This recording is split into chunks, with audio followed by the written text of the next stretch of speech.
Warning: his video contains details of real crime cases. Watch with caution. If you're a fan of true crime investigations and want to follow more stories like this, subscribe to the channel and turn on notifications so you don't miss any case. In the glittering world of New York City's real estate empire, where steel and glass towers pierce the sky and fortunes are made and lost with a handshake, few names commanded as much respect and fear as Marcus Sterling. By 2023, Sterling had built a multi-billion-dollar empire that placed him among the most powerful figures on the East Coast. His Sterling Properties Group dominated the skyline from Manhattan to Boston, and his influence reached deep into the corridors of power in Washington, D.C. Yet beneath the polished veneer of success and sophistication lay a darker tale, one of forbidden passion, dangerous obsession, and a crime so shocking it would send tremors through the highest echelons of New York society. This is not merely a story of wealth and privilege. It is a cautionary tale of how unchecked power and consuming desire can lead even the most successful individuals down a path of destruction. Marcus Sterling's rise to prominence had been meteoric, even by New York standards. The grandson of European immigrants who had built a modest real estate business in Brooklyn, Sterling took his inheritance and transformed it into an empire that would have been unimaginable to his predecessors.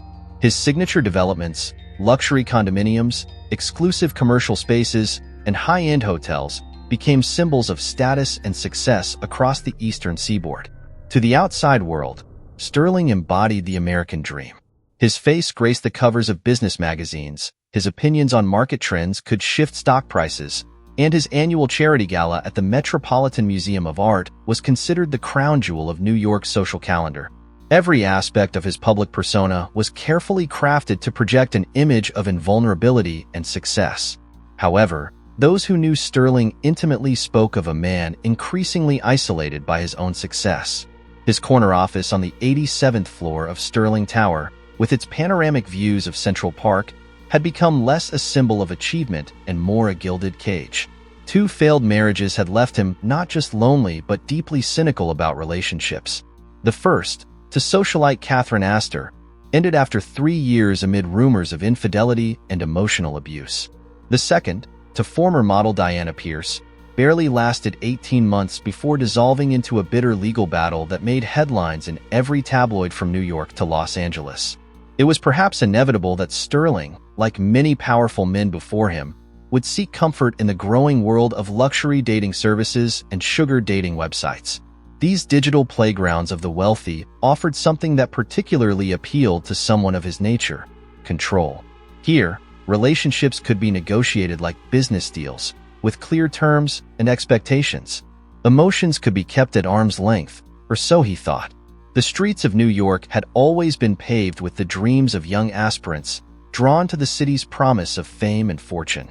Among them was Sarah Mitchell, a young woman whose path would fatally intersect with Sterling's in ways that would ultimately lead to one of the most sensational criminal cases in recent New York history. Their story would prove that even in the age of carefully managed public images and private agreements, the most primal of human emotions, love, jealousy, and rage, could still tear apart the most carefully constructed facades. As federal prosecutors would later piece together, what began as a seemingly straightforward arrangement between a wealthy businessman and an ambitious young woman would spiral into an obsession that would ultimately lead to attempted murder on a rain-slicked road in the Hamptons. The case would expose not just the dark underbelly of wealth and privilege in America's financial capital, but also the dangerous ways in which power can corrupt and destroy those who wield it without restraint. The story that follows is not just a crime narrative. It is a detailed examination of how ambition, desire, and the intoxicating effects of unlimited wealth can combine to create a perfect storm of tragedy. Through extensive interviews with law enforcement officials, court documents, and testimonies from those closest to the events, we piece together the complex web of relationships, decisions, and actions that led to that fateful night on the Long Island Expressway. In the end, this is a story about power. Not just the power of wealth and influence, but the power of human emotions to override reason, morality, and self-preservation. It serves as a stark reminder that even in the rarefied air of Manhattan's penthouses, the basic human drives for love, control, and revenge remain as potent as ever. Born into the upper echelons of New York society in 1978, Marcus Sterling was the product of both privilege and pressure. The Sterling name had been associated with real estate since his grandfather, Abraham Sterling, established a small property management company in post-war Brooklyn. Marcus's father, Jonathan Sterling, expanded the business into Manhattan during the economic boom of the 1980s. But it was Marcus who would transform Sterling Properties from a respected family business into a global real estate empire. From his earliest years at Phillips Exeter Academy, Marcus displayed the ruthless determination that would later become his trademark. Former classmates recall a young man who was always calculating his next move, whether in chess club competitions or student council elections. Marcus didn't just want to win, remembers former classmate Thomas Bradford, now a prominent Boston attorney. He needed to dominate completely. At Harvard Business School, where he graduated summa cum laude in 2000, Sterling's professors noted his exceptional analytical skills coupled with an almost pathological need for control. Dr. Elena Rodriguez, who taught Sterling in advanced financial modeling, described him as brilliant but concerning. In her words, Marcus couldn't handle situations where he wasn't in complete control. Even group projects had to be done his way, or not at all. Sterling's early career at Goldman Sachs lasted barely 2 years before he returned to the family business, convinced he could do better on his own. By age 30, he had tripled the company's portfolio value through a series of aggressive acquisitions and developments. His signature project, the 90-story Sterling Tower in downtown Manhattan, became a symbol of his meteoric rise and his architectural vision. However, Sterling's personal life proved far more turbulent than his business success.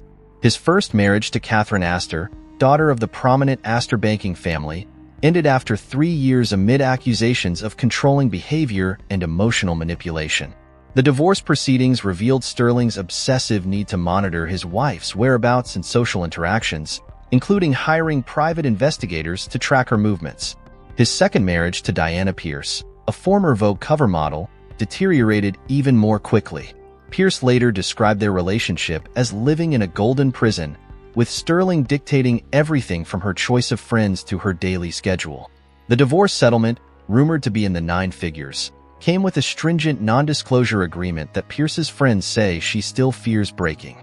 Sarah Mitchell, Dreams and Desperation. Sarah Mitchell's story presents a stark contrast to Sterling's privileged upbringing. Born in 1998 in Missoula, Montana, she was the only child of a high school teacher and a nurse. From an early age, Sarah showed exceptional talent in school theater productions and local commercials, nurturing dreams of becoming an actress that seemed impossibly distant from her small-town reality. After graduating as valedictorian from Missoula High School in 2016, Sarah attended Montana State University on a partial scholarship. However, the pull of her acting ambitions proved too strong, and in her sophomore year, she made the decision that would alter the course of her life. She dropped out and moved to New York City with barely $3,000 in savings. The reality of New York quickly proved harsher than her dreams.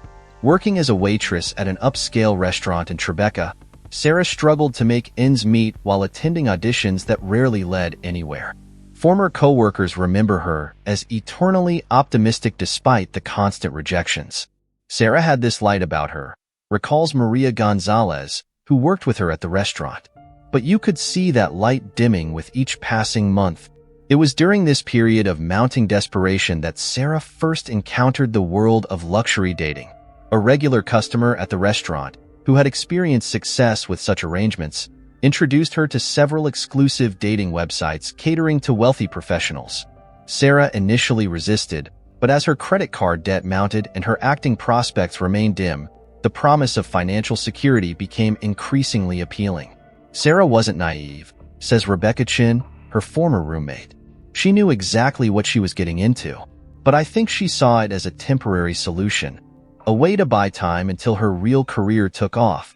What Sarah couldn't have known was that her profile on EliteCompanions.com would catch the attention of Marcus Sterling, setting in motion a chain of events that would ultimately lead to tragedy. The initial meeting between Sterling and Sarah took place at the exclusive Lou Bernardine restaurant in Manhattan. Sterling was immediately captivated by Sarah's combination of natural beauty and intellectual curiosity. For Sarah, Sterling represented not just financial security but also potential connections in the entertainment industry through his various media investments. Their arrangement began formally enough: a monthly allowance, a luxury apartment in the Upper East Side, and introductions to the right people in exchange for Sarah's company at social events and private dinners. However, what started as a mutually beneficial arrangement would soon evolve into something far more complex and ultimately dangerous, as Sterling's need for control collided with Sarah's growing desire for independence. The relationship between Marcus Sterling and Sarah Mitchell began to show troubling signs as early as 3 months into their arrangement. What started as lavish gifts, a Cartier watch here, a Hermes bag there, soon evolved into more controlling gestures. Sterling insisted on installing a sophisticated security system in Sarah's Upper East Side apartment, ostensibly for her protection. However, investigators would later discover that the system included hidden cameras and monitoring devices that allowed Sterling to track Sarah's movements. By the spring of 2023, Sterling's grip on Sarah's life had tightened considerably. He hired a personal driver who would report her whereabouts directly to him. Her credit cards, all linked to Sterling's accounts, were monitored for every purchase. Even her phone, a gift from Sterling, had been secretly installed with tracking software that logged her calls, messages, and location data. It was like watching someone slowly build a cage, recalled James Morrison, the doorman at Sarah's building, who witnessed the progression of Sterling's controlling behavior. At first, the gifts and attention seemed romantic, but then you started noticing how Mr. Sterling would show up unannounced, demanding to know who had visited her. The catalyst for what would become a near-fatal confrontation came in the form of Tyler Reynolds, a young independent filmmaker Sarah met at an industry workshop in Brooklyn.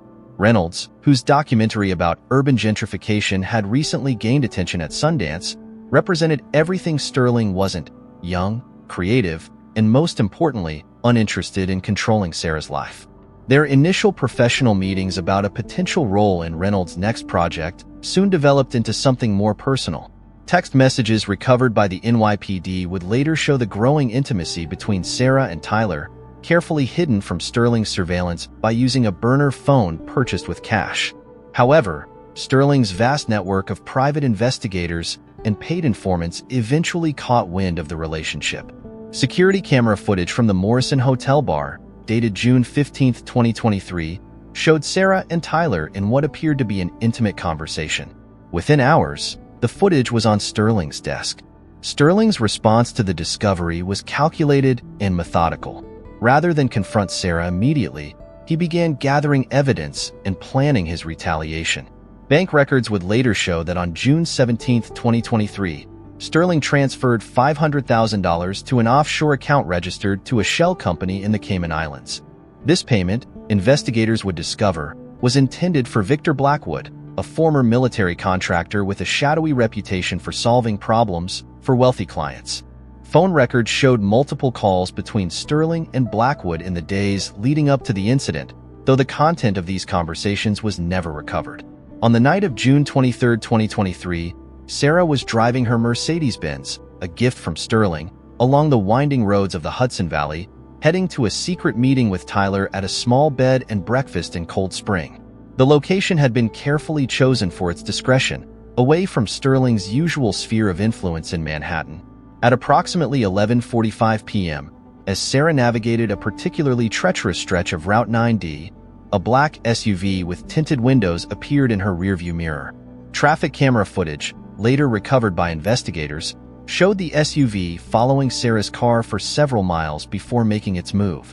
Near a secluded stretch of road overlooking the Hudson River, the SUV suddenly accelerated, ramming Sarah's vehicle from behind.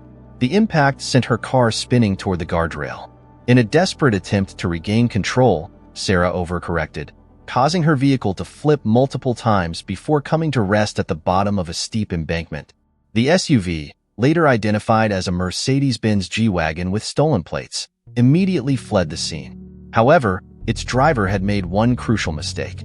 A traffic camera at a nearby intersection captured a partial image of the vehicle's distinctive custom wheels that would later be matched to a vehicle registered to one of Sterling's shell companies. Sarah survived the crash, but barely. Found by a passing motorist nearly an hour later, She was rushed to New York Presbyterian Hudson Valley Hospital with severe injuries, a fractured skull, multiple broken ribs, and internal bleeding. Doctors would later testify that only the car's advanced safety features and Sarah's youth had kept her alive. While Sarah lay in a medically induced coma, Sterling maintained his usual schedule, attending board meetings and social functions as if nothing had happened. However, his carefully constructed facade was about to crumble, thanks to the determined efforts of NYPD Detective Lisa Martinez and a trail of digital breadcrumbs that would eventually lead straight to his door. When Detective Lisa Martinez arrived at the crash scene in the early hours of June 24, 2023, she immediately sensed something was amiss. A veteran of the NYPD's Major Case Squad with 15 years of experience investigating high-profile crimes, Martinez had developed an instinct for distinguishing between accidents and attempted murders. The physics didn't add up, Martinez would later testify in court. The skid marks, the point of impact, the trajectory of the vehicle. Everything suggested this was a deliberate attack rather than a simple loss of control. Her initial observations were confirmed by the department's Crash Investigation Unit, which noted distinctive paint transfers and impact patterns consistent with an intentional ramming. The investigation took a crucial turn when Martinez's team began analyzing traffic camera footage from the surrounding area. Despite the late hour and remote location, they were able to piece together the SUV's route both before and after the incident. The vehicle's distinctive modifications, particularly its custom Brabus wheels and specific LED headlight configuration, provided vital clues. In this era of digital surveillance, it's nearly impossible to commit a crime without leaving some kind of electronic signature, explained Deputy Chief Michael O'Malley at a subsequent press briefing. The perpetrator might have used stolen plates, but the vehicle itself was like a fingerprint. While the technical investigation proceeded, forensic accountants began unraveling Sterling's complex financial web.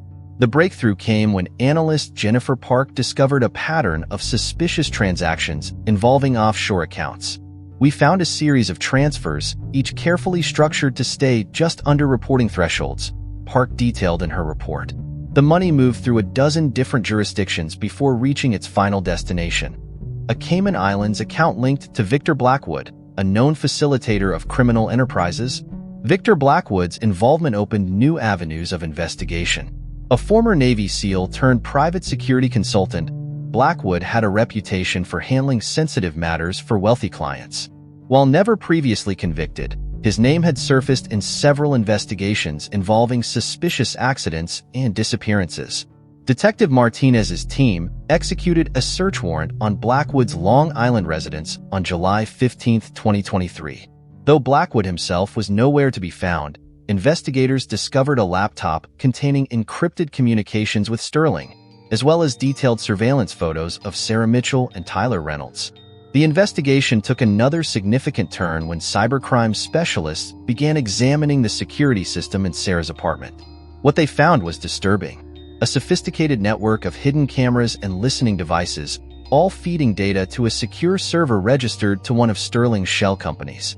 The level of surveillance was unprecedented, stated FBI Cyber Division Specialist Agent Robert Chin. Every aspect of Ms. Mitchell's life was being monitored and recorded. We recovered over 10,000 hours of video footage and audio recordings. While digital evidence mounted, old-fashioned detective work proved equally crucial. Martinez's team interviewed dozens of witnesses, from doormen to restaurant staff, building a comprehensive picture of Sterling's controlling behavior and mounting obsession. Particularly damning was testimony from Sterling's former personal assistant, Amanda Torres.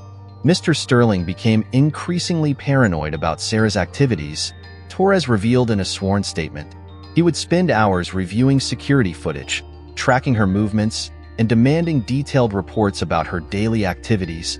The investigation reached its critical phase when technicians recovered deleted text messages from Blackwood's phone, revealing explicit communications about the planned attack. Target confirmed for tonight. Payment received. Will proceed as discussed, read one message sent hours before the incident. Furthermore, cell tower data placed Blackwood's phone in the vicinity of the crash site at the time of the attack, while GPS records from Sterling's private jet showed him deliberately establishing an alibi by being in Miami during the incident. On August 1, 2023, As Sterling was leaving a board meeting at Sterling Tower, he was met by Detective Martinez and a team of officers. The arrest of one of New York's most prominent business figures sent shockwaves through the city's financial and social circles. Hours later, an international manhunt led to Blackwood's arrest in Belize, where he had been hiding under an assumed identity. The coordinated operation, involving the FBI, Interpol, and local authorities, brought both perpetrator and mastermind into custody within 24 hours of each other. On September 15, 2023, after nearly 3 months in a medically induced coma, Sarah Mitchell opened her eyes.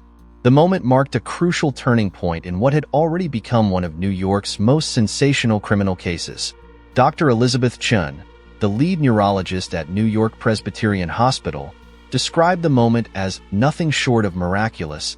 Despite the severity of her injuries, Ms. Mitchell not only survived but retained clear memories of the attack. Dr. Chun would later testify. The preservation of these memories would prove instrumental in securing justice.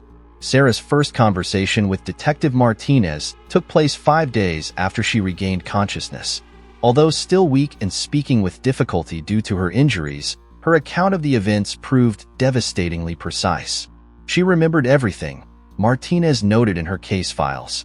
The black SUV's distinctive headlights, the sound of the engine revving before impact, even the exact moment she realized this wasn't a random accident. Her testimony filled in crucial gaps in our timeline. Sarah's statement revealed previously unknown details about the days leading up to the attack. She described receiving anonymous threatening messages, which she had initially dismissed but now recognized as warnings from Sterling's network. These messages, recovered from her burner phone, would later become key evidence in the prosecution's case.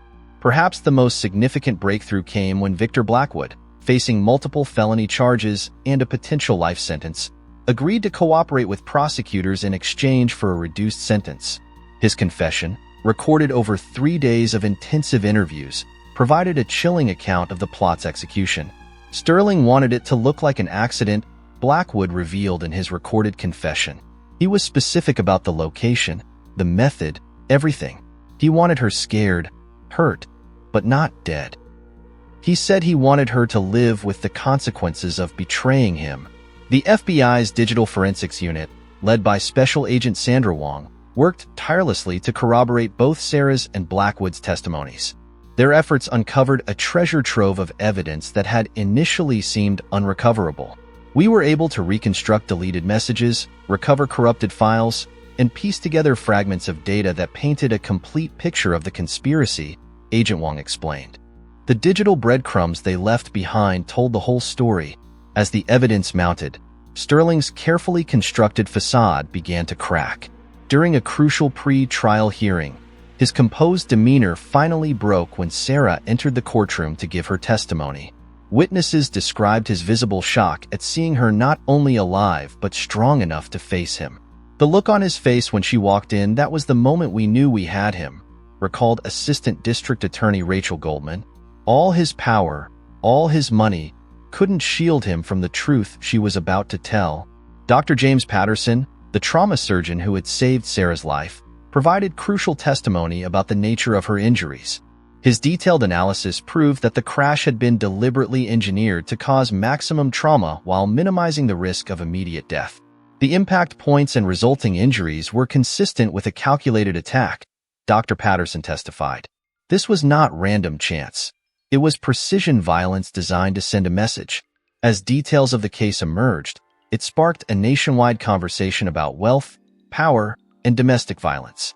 Women's rights organizations rallied outside the courthouse, while editorials in major newspapers debated the culture of impunity among the ultra-wealthy. Sarah's story resonated particularly strongly with young women in similar situations. The National Domestic Violence Hotline reported a 40% increase in calls during the weeks following her testimony, with many callers specifically citing her case as giving them the courage to seek help. The revelations had immediate repercussions for Sterling Properties Group. Share prices plummeted, board members resigned, and long-term business partners began distancing themselves from the Sterling name. The company's reputation, built over 3 generations, crumbled in a matter of weeks. The case's decisive moment came when Sarah provided investigators with access to a safety deposit box containing evidence she had gathered during her relationship with Sterling. The contents, including threatening letters, recorded conversations, and a detailed journal, corroborated every aspect of her testimony and filled in the few remaining gaps in the prosecution's case. On March 15, 2024, after a grueling 6-week trial that captivated the nation, the jury took less than 8 hours to reach their verdict. Marcus Sterling was found guilty on all counts, including attempted first-degree murder, conspiracy, stalking, and witness intimidation. Judge Rebecca Hamilton's courtroom fell silent as she delivered the sentence: life imprisonment without the possibility of parole. Mr. Sterling, Judge Hamilton declared, her voice resonating through the packed courthouse, your actions represent not just a breach of law, but a fundamental betrayal of human dignity.